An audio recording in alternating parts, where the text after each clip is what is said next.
Aquest dimecres hem anat a visitar una llibreria i una floristeria de roses per conèixer de primera mà com se'ls hi presenta la Diada de Sant Jordi. Sant Jordi que tornarà a estar marcat per les mesures Covid, on aquest any tampoc es muntarà les tradicionals parades de llibres i roses a la plaça Catalunya, que era el punt neuràlgic d'aquesta celebració al municipi.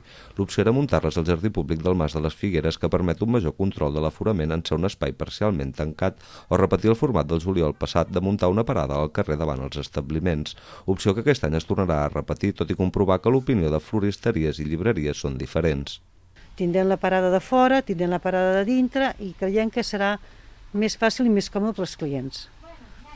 És el que veiem. Diferent, sí. El problema és que hi hauria més fòrum si tinguéssim la plaça Catalunya, perquè hi hauria la gent més compartida en 3 puestos. D'aquesta manera tenim el punt a fora de la botiga i després teníem el punt de dintre la botiga. Tot i les limitacions que representa no poder comptar amb les parades a la plaça de Catalunya, esperen tenir un bon Sant Jordi. Àngels Melgar té present que el volum de venda serà més baix en comparació amb les diades anteriors a la crisi sanitària, però creu que aquesta és una tradició molt arraigada que costarà perdre tot i la Covid. La gent d'aleshores col·labora, et ve a la botiga, t'encarrega, te truca, es mou. I gràcies a ells treballem, no com altres anys. Carlota Saulina també està esperançada i espera tenir un bon Sant Jordi. L'any passat el va poder salvar fent entregues a domicili i la previsió que té per aquest any és bona, ja que 2 dies de la seva celebració ja compta amb un volum important d'encàrrecs.